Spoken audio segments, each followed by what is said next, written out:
7 இடங்கள்ல நீங்க மட்டுமே டெபாசிட் இழந்து கூட்டணி கட்சியோட 9 தொகுதிகளில் டெபாசிட் இழந்த பிறகு இன்னும் பலவீனப்பட்டு போயிருக்கிறவங்களை நோக்கி யார் வருவாங்க? அப்ப விஜய் வரலாம், ரைட்டு. வரும்போதே அப்படி காலரை தூக்கி விட்டு வருவார், உள்ள வந்து கால் மேல கால் போட்டு உட்காருவார். அப்புறம் எப்படி இருக்கீங்க, இப்படிதான் விஜய் கேட்பாரு. அந்த லட்சணத்துல இன்னைக்கு அதிமுக இருக்கு. இன்னொரு தோல்வி வந்தா அதுதான் அதிமுகவோட கதி. திரும்ப எந்திரிக்கிறது அவ்வளவு சுலபம் இல்லை. அதிமுகவோட கூட்டணி ஒப்பந்தத்தில் கையெழுத்திட்டார்கள் இப்படி போட்டோ போஸ்ட் கொடுப்பாங்கல்ல, நடந்துச்சுன்னு நம்மளாம் பார்க்க போறோம்ல. அன்னையோட விஜய் காலி. சட்டமன்ற தேர்தலில் அந்த கட்சியோட கூட்டணி வைப்பது தவறு, அது தற்கொலைக்கு சமம். ஆக்டர் விஜய் நமக்கு தெரியும், அப்படி பாரு இப்படி பாரு, அப்படி திரைக்கு பின்னாலே எல்லாம் நடக்கும்லாம் நம்ம ஜாலியா பேசலாம். நம்ம ஆள நினைக்கிற விஜய் என்ன நினைக்கிறா நம்ம தெரிஞ்சுக்கிற உரிமை நமக்கு இருக்கு. ஆனால் இன்னைக்கு ஒரு ஓட் பேங்க் ஒன்று இருக்கிறத நம்மளால உணர முடியுது. ஒரு வீட்லையும் பையன் பொண்ணும் ஏன் ஓட்டு விஜய்க்கு தான் தாவேக்கான்னு விரிச்சு எழுதுறான்னா எழுத மாட்டான், ஸ்பெல்லிங் மிஸ்டேக் அத்தனை விடுவான். அது இங்கிலீஷ் எழுதுறான்னா எழுத தெரியாது. விஜய் கொள்கை நான் கேளுங்க சொல்ல தெரியாது, ஆனால் ஏன் ஓட்டு விஜய்க்கு தான் சொல்லிட்டு அந்த பிள்ளை ஓடிக்கிட்டே இருக்குது. இனிமேல் சீமான் வெர்சஸ் ஸ்டாலின் தான் சில பேர் சொல்றாங்க. கேட்டா சிரிக்கு தான் தோணும். புரிந்து கொள்ள மறுத்தால், தடையாக தொடர்ந்தால் அவரை நகர்த்தி வைக்கவும் தயங்க மாட்டாங்களோன்னு சில தகவல் வருது.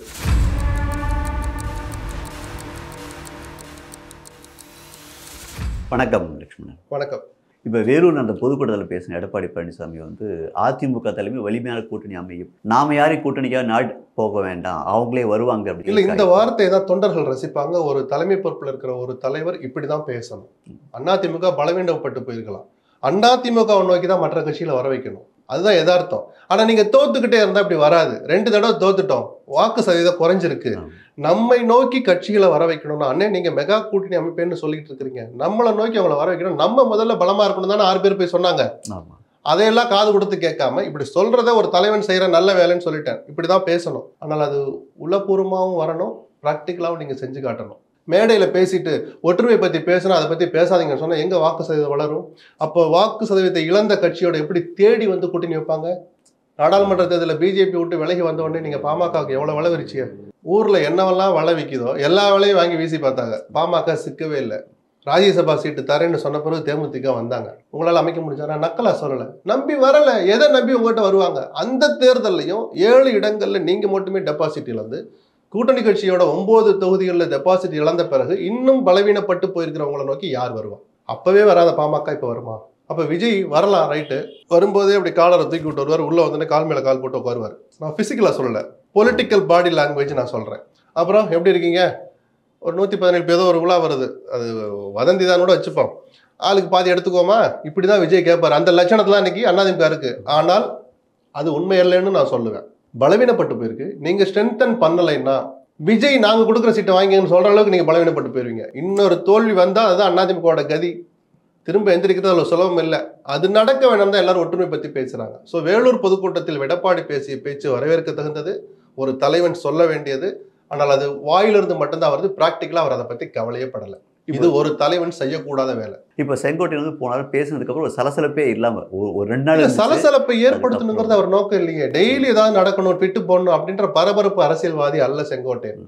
ஆனால் தன் கோபத்தை, எடப்பாடிக்கு எதிரான கோபத்தை ஒரு வகையில காட்டினாருன்னு நான் பாத்துக்கிறேன். டெய்லி ஏதாவது பண்ணிட்டு இருக்கணும் அப்படின்னு நினைக்கிறவர் அவர் அல்ல.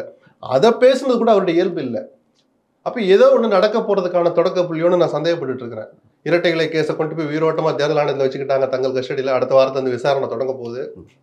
ரெய்டு நடந்து முடிஞ்சு விசாரணை தொடங்கி இன்னும் தொடருதுன்னு ஒரு வரி இருக்கு. 700 கோடி ரூபாய் வரி அழிச்சிட்டாரு, இதெல்லாம் கைப்பற்றிருக்கிறோம், விசாரணை தொடர்கிறது. அதுல என்ன வேணாலும் நடக்கலாம். சுதிரையும் சேர்க்கலாம், லட்சுமணனையும் சேர்க்கலாம். எடப்பாடியும் அதில் விதிவிலக்கு அல்ல.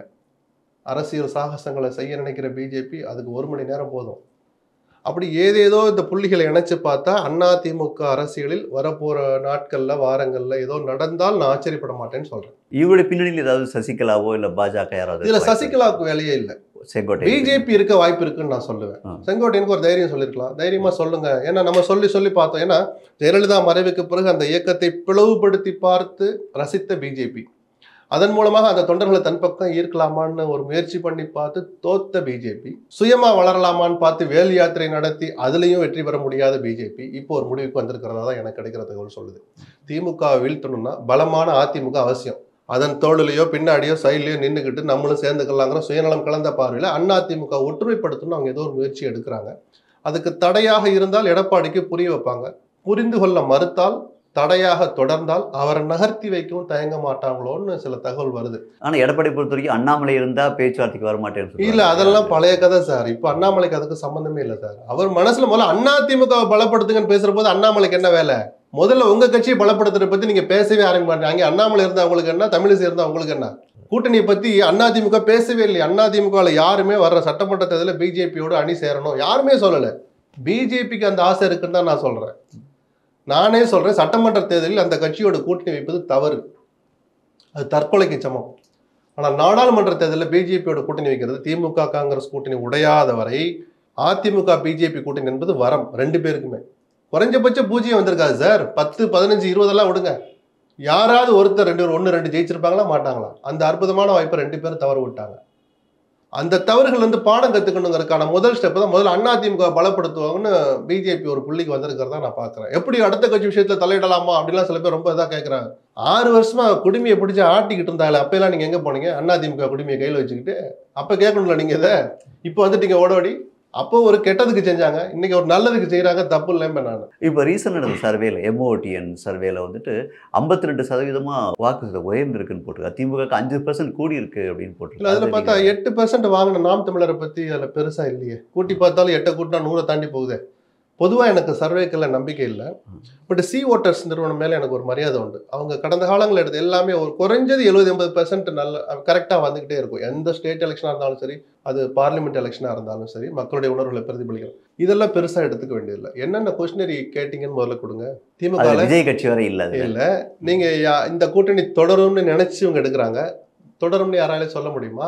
சரி, விஜய் தனியாருன்னு கேட்டீங்களா? அதிமுக விஜய் தனியாருன்னு தான் சர்வே எடுத்திருப்பாங்க. இன்னைக்கு நிலைமை அது. நாளைக்கு விஜய் அதிமுக சேர்ந்துட்டாங்கன்னா இப்படி பல இஃப்ஸ் அண்ட் பட்ஸ் இருக்கு. அது அவ்வளோ சீரியஸ் எடுத்து வதைக்க வேண்டாம். இப்போ விஜய் வந்து கட்சியில் ஆதரவாஜனா சேர்க்கிறாரு, பிரசாந்த் கிஷோரோட மீட் பண்றாரு, கொஞ்சம் கொஞ்சமா தன்னை வலிமைப்படுத்திட்டு இருக்காரு. பண்ணணும், வளர்ற கட்சிக்கு இதான் ஆக்டிவ் அரசியல் பண்ணணும். நம்ம தானே சொல்லிக்கிட்டு இருக்கிறோம். போய் கட்சியை வளர்க்கணும், அறிக்கைகள் விட ஆரம்பிச்சாரு. பல விஷயங்களை தான் என்ன நினைக்கிறேன், நீங்க இதைத்தான் சொல்லணும், நம்ம கேட்கல. நீங்க என்ன வேணாலும் சொல்லுங்க, ஆனா சொல்லுங்க. சாதிவாரி கணக்கெடுப்பு வேணும், நீட் தேர்வு அவசியம், நீங்க நடிக்கிறீங்க, பல பிரச்சனைகள் சொல்லிக்கிட்டே வராரு. இப்படி பேசணுங்கிற நம்ம. நீங்க உடனே 10 மணி ஆனா ஒரு அறிக்கை வந்துடும் நம்ம கேட்கல. ஒரு மக்கள் மத்தியில் ஒரு தாக்கத்தை ஏற்படுத்துகிற விஷயங்கள் நீங்க என்ன நினைக்கிறீங்க? அப்பதான் உங்களை நீங்க நானும் மக்கள்லாம் இடம் போட முடியும் சார்.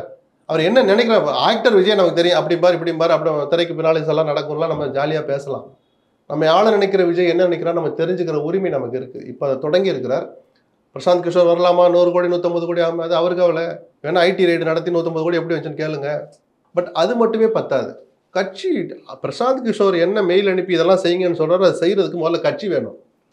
இப்போதான் மாவட்ட செயலாளர் நியமிச்சிருக்கீங்க, பிப்ரவரி ஆயிடுச்சு. 10 மாசம் கண்ணை மூடி கண்ணத்தரக்குள்ள ஓடிடும். கிளைக்கழகம் வரைக்கும் கட்சியை அமைச்சு ஒரு 6 மாசம் கேப் இருந்து அவளை வளர்க்க ஆரம்பிச்சாதான், வேலைகளை செஞ்சாதான், அந்த கொடி பறக்காத ஊர்களை இல்லைங்கிற நிலைமைக்கு வந்தாதான் இங்க கட்சி பேர் முதல்ல மக்கள் மனசுல போய் பதியும். ஆனா இன்னைக்கு ஒரு ஓட் பேங்க் ஒன்று இருக்கிறத நம்மளால உணர முடியுது. ஒரு வீட்லயும் பையன் பொண்ணும் ஏன் ஓட்டு விஜய்க்கு தான் தாவேக்கான்னு விரிச்சு எழுதுறான்னா எழுத மாட்டான், ஸ்பெல்லிங் மிஸ்டேக் அத்தனை விடுவான்.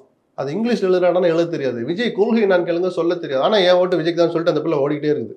அதுதான் விஜயனுடைய பலம், அதுதான் பலவீனமும். அவங்களுக்கு முதல்ல அரசியல் அறிவு ஊட்டணும். இன்னைக்கு போடுற அந்த பொண்ணை அடுத்த தடவை நமக்கு ஓட்டு போட வைக்கணும். அது மனசுல சில தாக்கத்தை நல்ல விதமா ஏற்படுத்தினாதான் அந்த பொண்ணு தொடர்ந்து உங்களுக்கு ஓட்டு போடும், அந்த பையன் தொடர்ந்து உங்களுக்கு ஓட்டு போடுவான். சரிதானா? இந்த வேலை ஒரு சவாலான காரியம். இதை செய்ய வேண்டிய நேரம் இப்பதான். இதுல போய் அது இதுன்னு கவனம் செலுத்த படம் இது என்னுடைய கடைசி படம்னு சொல்லி அது அவருடைய தனிப்பட்ட உரிமை. அவர் சொன்னதை நான் சொல்லி காட்டுறேன். இன்னும் 10 படம் கூட நடிக்கலாம், அது அவர் உரிமை. பட் ஒரு சவாலான காலகட்டத்தில் எந்த பெரிய இயக்கமும் இப்படி ஒரு கட்சி வளர்றதை விரும்பவே மாட்டாங்க. அப்போ கட்சியை கட்டமைச்சு காட்டட்டும். அப்போ பிரசாந்த் கிஷோர் மாதிரி ஆட்கள் சொன்னால் அது ஒரு ஆடட் வேல்யூவாக தான் இருக்குமே தவிர அதுவே வேல்யூ அல்ல. நான் சொல்கிற அர்த்தம் அதுதான். இப்போ எல்லாருமே வந்து விஜய் அதிமுக சேருவாரான்னு கேட்குறாங்க. ஆனால் இவர் இன்னொரு ஆங்கிள் எடுப்பாரோ? இப்போ ஆர்ஜன் சேர்த்த உடனே அவர் போய் திருமாவளவனை போய் மீட் பண்ணுறாரு. ஒருவேளை திமுக கட்சிகள்லாம் வந்து அவர் பக்கம் இழுக்கிறதுக்காக எத்தனை பேர் இழுத்துற முடியும்? சரி, நீ கம்யூனிஸ்டையும் திருமாவளவனையும் இழுத்துறாரு, போதுமா? வெற்றிக்கு அது போதாது. திருமாவளவன் கம்யூனிஸ்டுகளும் அவ்வளவு அரசியல் புரிதலற்றவர்கள் அல்ல. ஜெயிக்கிற கூட்டணிக்கு போனாதான் அவங்க ரிஸ்க் எடுக்கிற ஒரு அர்த்தம் இருக்கு. அந்த விஜய் அதிமுக கூட்டணியில் சேர்ந்துட்டாருன்னா அந்த 2 பேருமே திரட்டுன்னு நான் சொல்லிட்டேன். ஏன் தெரியுமா? அது அதோட நிற்காது. அது ஒரு பெர்செப்ஷனை கிரியேட் பண்ண ஆரம்பிச்சிடும், பப்ளிக் பேச ஆரம்பிச்சிருவா. திரும்ப மார்க்சிஸ்ட் நீங்க சொல்ற ஆட்கள்லாம் வரலாமா அப்படின்னு யோசிக்க ஆரம்பிப்பாங்க. அந்த கூட்டணி பலப்படும். அதனால என்ன தெரியுமா, சோர்ந்து கிடக்குறான்னா அதிமுக நான் இப்போ சொன்னேன், 2 தோல்விகளை சந்திச்சு துவண்டு போய் கிடக்குறான். அந்த கட்சிக்கு முதல்ல உற்சாகம் வரும். அப்போ நம்ம ஜெயிக்க போறோம்டான்னு ஒரு ஒரு உற்சாகம் வந்துட்டாலே அவன் வேலை செய்கிறவன், அவன் உற்சாகமானாதான் களத்தில் அது எதிரொலிக்கும், மக்கள்கிட்ட போய் சொல்லி ஓட்டை கூட்டிகிட்டு வர முடியும், வாக்காளர்களை ஓட்டுச்சாவடிக்கு. அந்த வகையில் அதிமுகவுக்கு பலம் கிடைக்கும். தற்காலிகமாக விஜய்க்கு ஒரு வெற்றி கிடைக்கலாம். மக்கள் விரும்பிட்டாங்கன்னா ஒரு 6 அமைச்சர்கள், துணை முதலமைச்சர் கூட ஆகட்டும். ஆனால் அந்த நிமிடமே அதிமுகவோட கூட்டணி ஒப்பந்தத்தில் கையெழுத்திட்டார்கள்னு இப்படி போட்டோக்கு போஸ்ட் கொடுப்பாங்கல்ல, நடந்துச்சுன்னு நம்மளாம் பார்க்க போகிறோம்ல, அன்னையோட விஜய் காலி. அந்த பிம்பம் சுக்குநூறாக உடஞ்சிடும். என்னப்பா நீ அவங்க 2 பேரும் ஜெயிலில் தான் நீ கட்சி ஆரம்பிச்சு, இப்போ நீ போய் அங்கே போட்டோக்கு போஸ்ட் கொடுத்துட்டு இருக்கேன்னு பாதி பேர் அப்பவே ஒரு மாதிரி ஆயிடுவான். அதுக்கு நான் உனக்கு ஓட்டு போடணும், நான் எடப்பாடிக்கு நானே போட்டு போயிடுவேனே. புரியுதுங்களா உங்களுக்கு? யதார்த்தம் இது. நீங்க அப்படி சொல்றீங்க. இப்போ ஒரு பக்கம் அதிமுக பாஜக கூட்டணி அமைஞ்சது, இன்னொரு பக்கம் திமுக கூட்டணி அப்படியே வலிமையா இருக்குனாக்கா நடுவில் இவரால் என்ன பண்ண முடியும்? அந்த அதெல்லாம் தெரிஞ்சாலும் நீங்க அரசியலுக்கு வந்தீங்க. எவனும் ஜெயிலுங்களே, இங்கே ஊழல் அங்கே மதவாதம். ஃபர்ஸ்ட் அறிக்கை ஞாபகம் இருக்கா? கட்சியை தொடங்க போறேன்னு சொன்ன அந்த அறிக்கை நாடாளுமன்ற தேர்தலுக்கு முன்னாடி 2 பேரையும் தானே திட்டினீங்க. அப்ப எப்படி நீ கூட்டணி வைக்க முடியும்? இதையெல்லாம் தாண்டி நான் மாற்று சக்தியா வளர்ந்து காட்டுறேன் தானே சார் நீங்க புது கட்சி ஆரம்பிக்கிறீங்க.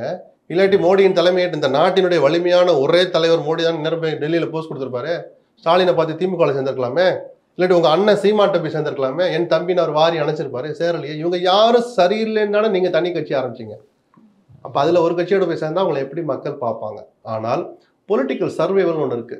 என்னோட சவாலான இருக்கு, இத்தனை கோடி செலவாகுது, சரி நின்று 10% வாங்குறத விட போய் ஒரு கட்சியில் கூட்டணி சேர்ந்து ஒரு 10 இடம் ஜெயிக்கலாம்னு நினைக்கிறது ஒரு வகையில் அது பாசிட்டிவ். விஜயகாந்த் அந்த வேலையை தான் பண்ணார். இந்த பவன் கல்யாண் ரூட் அப்படிங்கிற சொல்லலாம் இல்லையா? விஜயகாந்த் அதானே பண்ணாரு.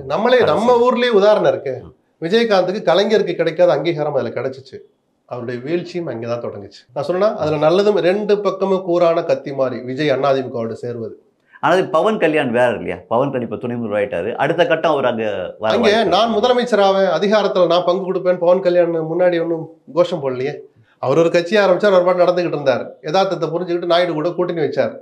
விஜய் அப்படி சொல்லலையே, நான் கூட்டணி வைக்கணும்னு இன்னும் ஒரு முடிவுக்கே வரல. நம்ம தான் பேசிட்டு இருக்கோம், யூகங்களை பேசுறோம். அவர் நான் ஒரு ஆட்சி அமைப்பேன், நான் அதிகாரத்தில் பங்கு கொடுப்பேன் என்னை நம்பி வருபவர்களுக்கு அப்படின்னு சொன்னார். பவன் கல்யாண் அந்த சவால் விட்ட மாதிரி எனக்கு தெரியல. அல்லது அதில் இருக்கிறத யதார்த்தத்தை புரிஞ்சுக்கிட்டு அவர் அதையெல்லாம் மூட்டை கட்டி வச்சுட்டு சந்திரபாபு நாயுடு என்னைக்கு கூட்டணி போனார்? அவர் முதலமைச்சருங்கிற கனவை விட்டுட்டாரு. விக்ரவாண்டியில் நீங்க என்ன சவால் விட்டீங்க அல்லது என்ன ஒரு அறைகோல் விட்டீங்க? நான் முதலமைச்சர் ஆவேன், என் இலக்கு 26 தான், எப்பாடுபட்டாலும் நான் துணை முதலமைச்சர் ஆவேன்னு அவர் சவால் விட்டதா எனக்கு தெரியலையே. அதைத்தான் நான் சொன்னேன், உங்க பிம்பம் உடைஞ்சிடும், அதை திருப்பி ஒட்ட வச்சு மேலே வர்றது அவ்வளவு சுலபமான காரியம் அல்ல.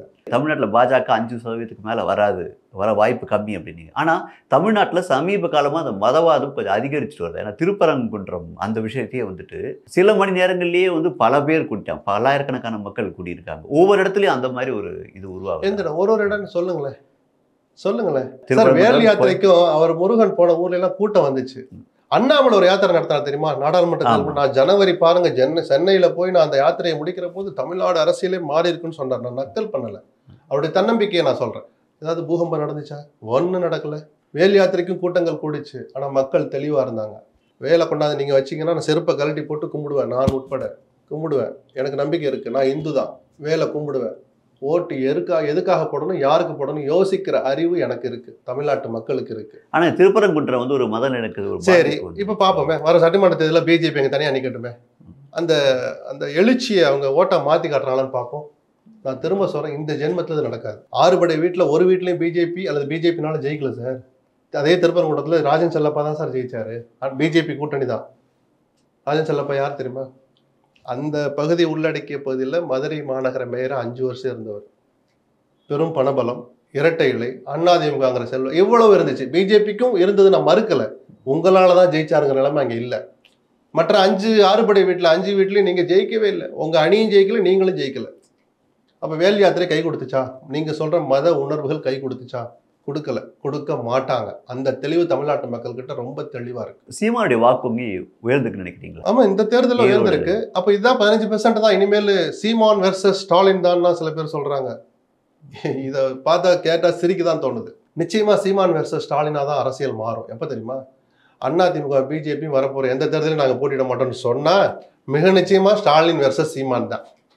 உண்மை தானே சார்? இவங்க 2 பேர் நின்றதை எப்படி சார் 15% வாங்கியிருப்பாரு அவரு? அதைத்தானே நான் சொன்னேன். நீங்க நில்லுங்க. பெரியாரை விமர்சிச்ச நீங்கள் ஆதர்ச புருஷரா நினைக்கிற உங்களுடைய வழிகாட்டி அதிமுகவை சொல்றேன், நின்றுட்டா அந்த 90,000 ஓட்டு மேல டிஃபரன்ஸ் வந்துருக்கும். அதிமுக வந்திருக்காது. அந்த ஓட்டை வாங்கியிருக்கலாம், சீமானு குறைச்சலாம். அண்ணாமலை நின்றிருந்தா அந்த ஓட்டு இன்னும் குறையும். 10,000 ஓட்டு கீழே போயிருப்பார் சார் சீமான். ஸோ ஈரோடு இடைத்தேர்தல் வேற எதையுமே பிரதிபலிச்சுதான் நான் பார்க்கல. சீமானுடைய வாக்கு வங்கி 15% உயர்ந்துருச்சுன்னு சொன்னா அதை விட முட்டாள்தனம் யாருமே இல்லை. இதை நம்புவதற்கு இங்க யாரும் உங்களை விட முட்டாள்கள் இல்லை. ஏன்னா ஈரோடு கிழக்கு பெரியார் மண்ணில் போயிட்டு அங்கேயே இவ்வளோ ஓட்டு வாங்கியிருக்காரு அப்படின்னு ஒரு நிச்சயமா. அப்போ அந்த சூழல்ல கூட திமுக ஓட்டு போட தயாரா இல்லைங்கிற அந்த உண்மையை நான் எடுத்துக்குவேன். அந்த 23,000 பேர் என்ன நடந்தாலும் சரி உனக்கு போட மாட்டேன்னு இருக்கிற மனநிலை தான் அந்த 23,000 பேர். சீமானுக்கு போடணுங்கிற எண்ணத்தில் போட்டவர்கள் அல்ல. வேற வழி இல்லை. எதனால 1000 ஓட்டுக்கு 700 ஓட்டு வாங்கின நோட்டா எப்படி 6000 ஓட்டு வாங்குச்சு? அப்ப சீமானையும் பிடிக்கல, திமுக பிடிக்கல. அப்ப சீமான் என்ன சுய பரிசோதனை பண்ணணும்னா, ஏன்னா 5000 பேர் கொண்டு கூட போய் நோட்டால போட்டிருக்கான், நம்மளை திரும்பி கூட பார்க்கல, ஏன்னு தான் சீமான் பார்க்கணும். 15% வந்துட்டோம்லாம் பெருமைப்படாதீங்க. சீமான் நிஜமாவே கன்ஸ்ட்ரக்டிவ் பாலிடிக்ஸ் பண்ணணும்னா இந்த 5000 பேர் நோட்டாக்கு போட்டோம், ஏன் நம்மளை திரும்பி பார்க்கல?